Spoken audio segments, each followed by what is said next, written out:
I'm terribly surprised and I'm terribly grateful to the Academy, and I'd just like to thank everyone, and I'd like to thank...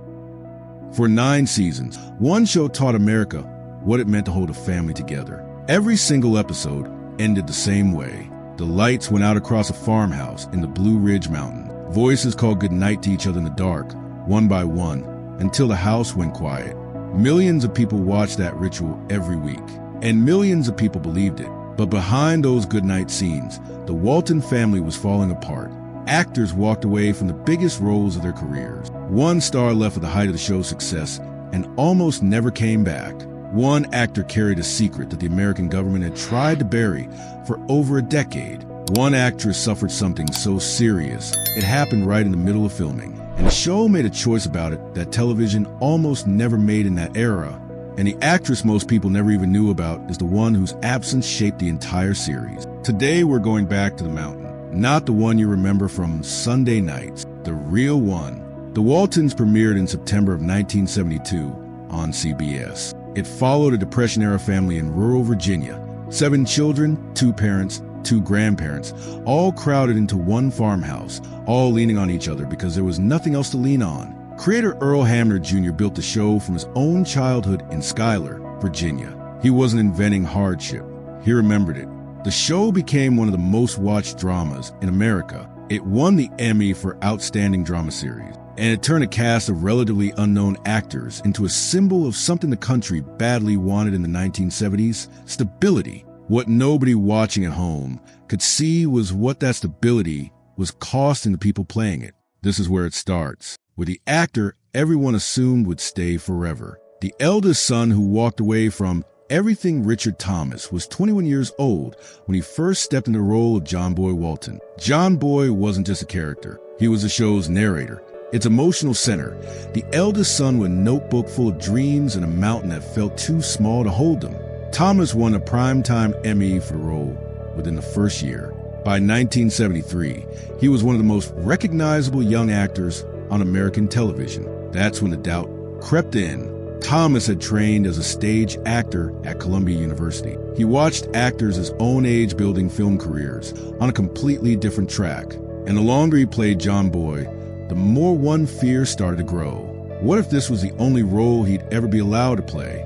By 1977, after 5 seasons, he had made his decision. He told producers he wasn't coming back.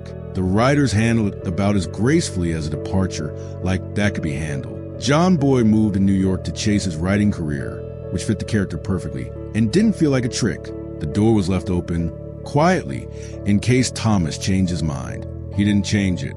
Not right away. What happened next is the part of the story that makes it worth telling. Thomas did solid theater work, but the film career he'd left the show to chase, the one that was supposed to justify walking away from a hit at its peak, never fully arrived. He worked steadily through the late 70s and into the 80s. None of it landed the way John Boy had landed. Meanwhile, the show had a problem it couldn't ignore. John Boy's storyline couldn't just vanish. So producers recast the role, bringing in Robert Whiteman for seasons 8 and 9.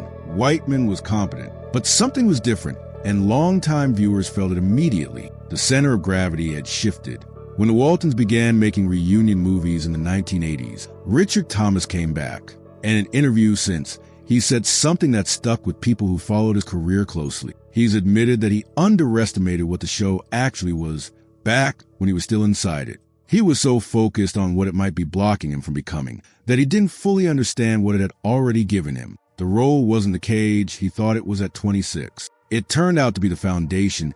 Everything else in his career was quietly built on. Rarely mentioned in this story is a detail that makes it sting a little more. When Thomas left in 1977, the Waltons was not in decline. It was not a show limping toward cancellation that an ambitious young actor could reasonably walk away from without much cost. It was still pulling strong ratings. It was still winning awards. By almost every external measure, Season 5 was a show at its peak, not past it.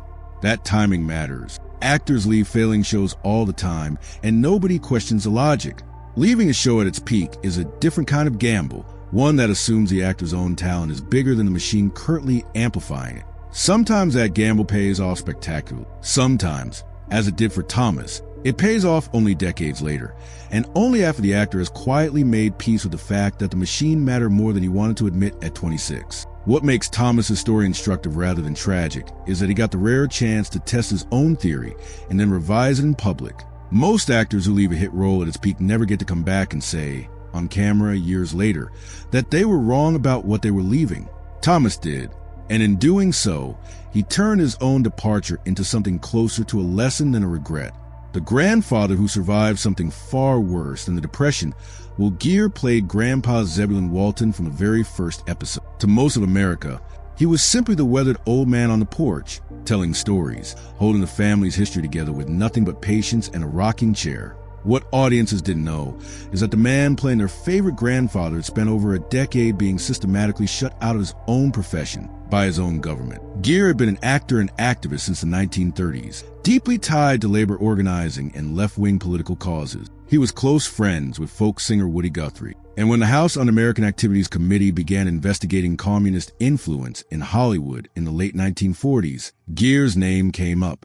In 1951, he was called to testify. He refused to cooperate. The consequences were immediate. Will Gere was blacklisted, cut off from film and television at the exact moment those industries controlled American culture more completely than they ever had before or since. For more than 10 years, he worked wherever anyone would let him. Small stages, community theater, anywhere that wasn't watched closely enough to care who he was. The blacklist slowly loosened through the 1960s. By the time the Waltons cast him as Grandpa Zeb in 1972, Gere was in his late 60s and had survived something that would have ended most careers permanently. Consider what that means. The show that became one of American television's great tributes to decency and community was partly anchored by a man who had been professionally punished for over a decade for standing up for exactly those values in real life. Will Gere played Grandpa Walton through season 5. He died on April 22, 1978, at 76 years old during production. The show made the difficult decision to write his death into the storyline between seasons, rather than force a farewell episode for a man who hadn't lived to film one. Michael Learned, who played his daughter-in-law, has spoken about how his absence was felt in every scene filmed afterward. Not just missing an actor, missing a presence. His political history became more widely known as the decades passed, and the blacklist era got the honest historical reckoning it deserved. What was once used to destroy a man's career was eventually recognized as one of the more shameful chapters in American institutional history. Gere carried all of it without visible bitterness. He lost years of his life to a system built to punish him. He found his way back, and he spent his final years as one of the most beloved grandfathers in American television. Beyond Gere's individual story sits a detail worth pausing on. During the blacklist years, Gere didn't simply wait quietly for the industry to forgive him. He helped establish a small theater in California specifically so blacklisted performers would have somewhere to keep practicing their craft, while the mainstream industry refused to let them near a soundstage. He also became a serious student of botany during those years, and gardening became a genuine second passion, running alongside his acting career for the rest of his life. That detail matters because it reframes what the blacklist years actually were for Gere. They weren't simply an empty gap in his resume. They were years he spent building alternative structures, alternative communities, and alternative expertise, because the version of a professional life he'd been building before 1951 had been taken away by people who never had to answer for it. When he finally stepped onto the Walton farmhouse set 2 decades later, he wasn't arriving as a man who'd been idle. He was arriving as a man who had already proven privately that he could build something meaningful out of almost nothing. The Emmy-winning grandmother in the stroke the show refused to hide Ellen Corby brought a completely different energy to Grandma Esther Walton. Sharp, dry, precise, the perfect counterweight to Will Gere's warmth. She'd been a character actress for decades before the role found her. Her film career stretched back to the 1940s, and she'd already earned an Academy Award nomination for I Remember Mama back in 1948.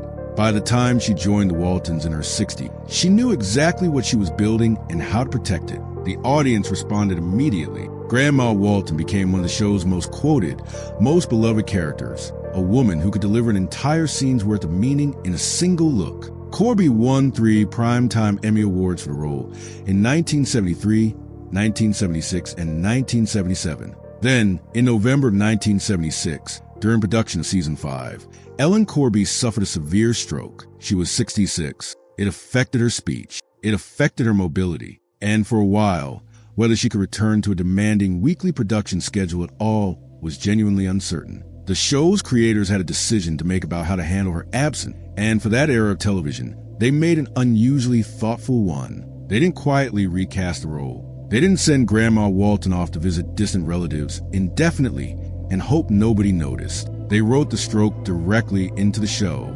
Grandma Walton suffered a stroke on screen. The families feared their adjustment, the slow and incomplete road back, all became part of the ongoing story. That decision meant Corby's real situation was acknowledged instead of hidden. Her eventual return, beginning in season 7, was built into the narrative in a way that felt earned instead of convenient. Her appearances were reduced from what they'd been before. The physical effects of the stroke were visible in her performances, but the production worked around it with real care, and she continued appearing to the show's final seasons and into the reunion movies of the 1980s. Sit with what that says about the culture behind the cameras. The Waltons was a show about facing hardship with practical compassion instead of denial, and when a real hardship hit one of its own actors, someone behind the scenes chose to let the show's real behavior match the values it broadcast every single week.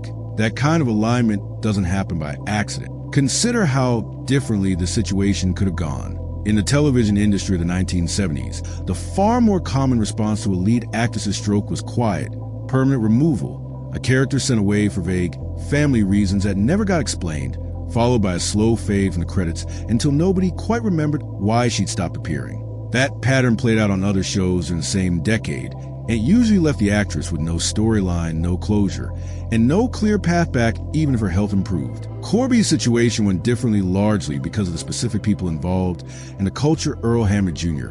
had built around the production, one that treated the cast less like replaceable assets and more like an extended family, with the obligations that word implies. Corby herself, in later interviews, expressed real gratitude for how the situation was handled, noting that she never felt discarded during the period when her ability to return was genuinely uncertain. For a 66-year-old actress recovering from a major stroke in an industry not known for patience, that alone was unusual. For Emmys, and she still walked out the door, Michael Learn joined the Waltons in 1972 as Olivia Walton, the mother of the family, and she turned what could have been a purely functional role into something far more complicated and durable. Olivia was patient, principled, quietly worn down in ways the show actually let the audience see. A woman carrying the specific weight of Depression-era motherhood with a stubbornness that never felt performed. The industry noticed. Michael Learn won the Primetime Emmy for Outstanding Lead Actress in a drama series 4 times, in 1973, 1974, 1976, and 1979. 4 wins for the same character across 7 years is a level of recognition almost no performer in American drama television has matched before or since. And after season 7, she left anyway. The reason she's given in interviews over the years is simple, and once you actually hear it, completely understandable. She was exhausted. Not exhausted by the character, not exhausted by her castmates. She's spoken warmly about them across every decade since. But 9 or 10 months of demanding production every single year for 7 consecutive seasons wears a person down in a way that 4 Emmy statuettes on a shelf simply can't undo. She wanted other work. She wanted a life that wasn't entirely swallowed by a production calendar. She wanted the ability to choose. The show wrote her departure by giving Olivia Walton tuberculosis, sending her to a sanitarium for extended treatment. It preserved the character's dignity, gave the absence a real explanation, and left the door open. She did return for later episodes and for the reunion films, but the specific emotional weight Olivia had carried as the family's moral center never fully redistributed to the rest of the cast while she was gone. Something in the show's texture simply changed. Put Learn's exit next to Richard Thomas's, and a clear pattern emerges. Thomas left chasing something bigger, a film career, more range, the fear of being trapped by one role forever. Learn left to recover something the show had slowly taken from her: time, energy, the basic capacity to be a full person outside a schedule that had already absorbed 7 years of her life. Both are legitimate reasons to walk away, but they point to 2 completely different ways a hit show can quietly cost its people something the ratings never measure. A broader pattern hides inside Learn's decision, one that applies well beyond the Walton Weekly episodic drama in the 1970s ran on a production calendar that gave almost no room for the kind of recovery time modern television schedules built in. A single season of a drama series back then could mean well over 20 episodes, shot back-to-back across 9 or 10 months, with almost no structural pause built in for the people carrying the emotional weight of the show week after week. Learn was not simply tired of a job. She was describing, in plain terms decades before the television industry had much vocabulary for it, something close to sustained occupational burnout, the kind that for Emmy Awards, however well-earned, cannot actually treat. Her decision to leave wasn't a rejection of the show or the people in it. It was one of the earliest, most visible examples of a performer prioritizing her own long-term well-being over the continued momentum of a hit property, at a time when the industry rarely allowed performers that choice without quietly punishing them for it. The woman who was supposed to play Olivia and never got the chance before Michael learned ever set foot on that farmhouse set.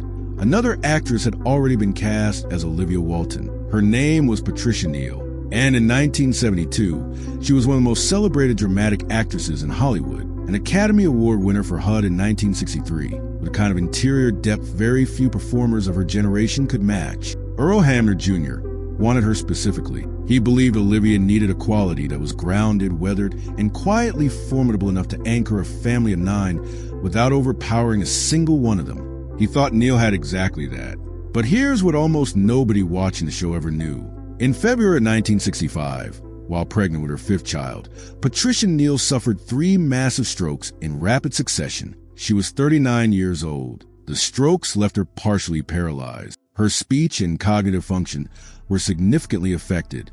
Her then-husband, writer Roald Dahl, helped oversee a demanding, unconventional rehabilitation program to bring her back. Her recovery was described by the medical professionals who tracked it as genuinely remarkable. She returned to acting and earned another Oscar nomination for The Subject Was Roses in 1968, proof of how far she'd come and how much getting there had cost her.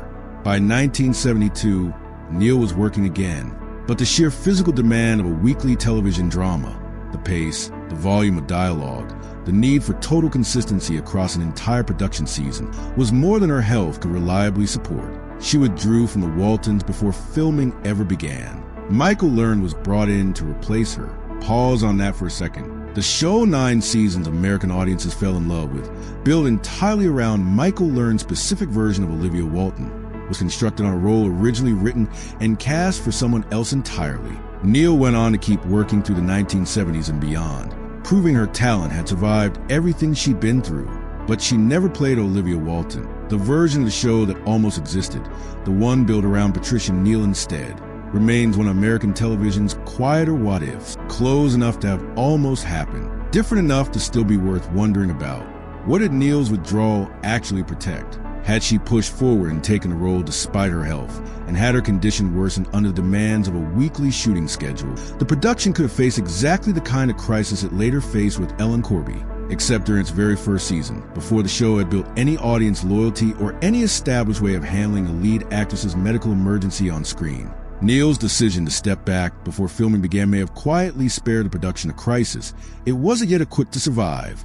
It also says something about Neal herself that rarely gets attached to her name. An actress who had just spent 7 years clawing her way back from 3 strokes, at the exact moment a major high-visibility role was finally being offered her again, chose to walk away from it rather than risk a performance she couldn't fully guarantee. That's a different kind of courage than the one usually celebrated in comeback stories. It's the courage to protect the work by refusing it. The youngest Walton who chose a classroom over a career, she was 6 years old when the cameras first started rolling, and 15 when they finally stopped. Cami Cotler played Elizabeth Walton, the youngest of the 7 children, across all 9 seasons. That means she grew up almost entirely on national television, playing a symbol of childhood innocence at the exact moment her own childhood was quietly disappearing into call sheets and production schedules. Most child actors coming out of a long-running hit face the same pressure. The industry that shaped their entire childhood has very specific plans for what they should do next, and those plans almost never include leaving.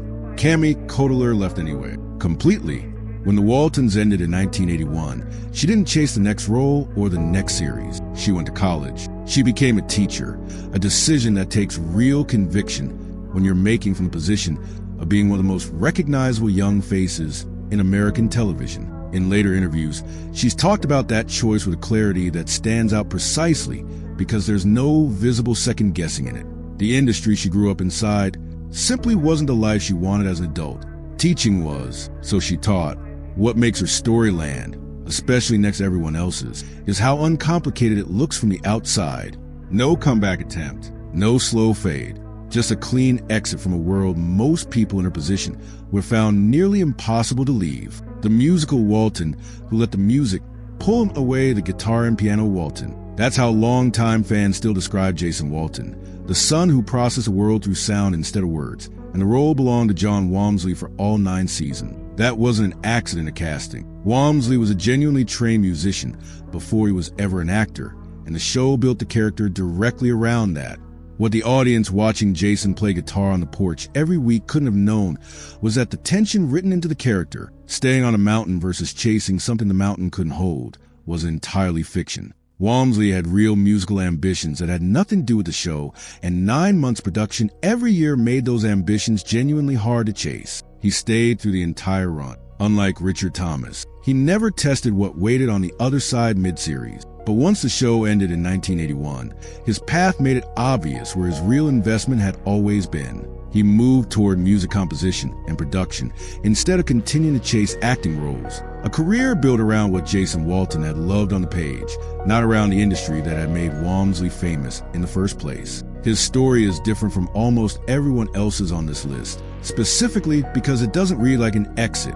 It reads like a return to something that had simply been waiting for him the whole time.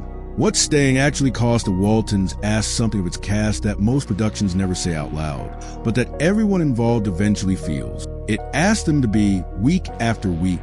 For 9 years, the embodiment of something the American public wanted badly to believe was real, a family that held together through genuine hardship, that kept its values intact under real pressure, that chose each other even when the choosing was hard.